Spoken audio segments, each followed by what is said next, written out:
দুর্বৃত্তদের হামলায় রাজধানীর কাজীপাড়া ও মিরপুর ১০ মেট্রো স্টেশন লণ্ডভণ্ড। স্টেশন দুটি চালু হতে সময় লাগবে অন্তত ১ বছর।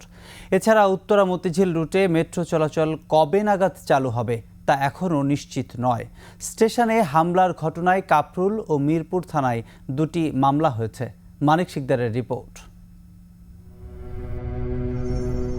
গত ১ বছর ধরে মানুষের যে উচ্ছ্বাস, ঘড়ির সময়ের সাথে তাল মিলিয়ে নির্দিষ্ট গন্তব্যে পৌঁছানোর সেই স্বপ্নের মেট্রো রেল আজ লণ্ডভণ্ড।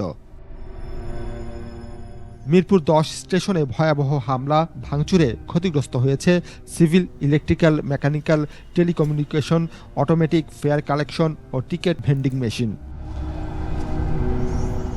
নষ্ট হয়েছে স্বয়ংক্রিয় প্রবেশমুখ, মনিটর, সিসি ক্যামেরা ও গুরুত্বপূর্ণ যন্ত্রপাতি।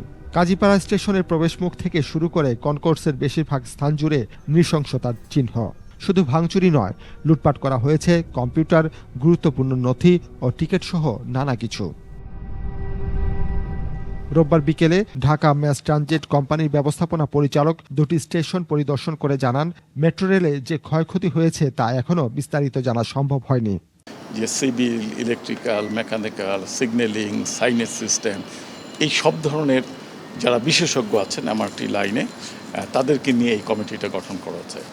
আমরা তাদেরকে একটা 10 কার্য দিবসের একটা সময় আমরা দিয়েছি। এই 10 কার্য দিবসের ভিতরে এখানে যে ক্ষয়ক্ষতির আছে তার একটা বিবরণ প্রস্তুত করবে।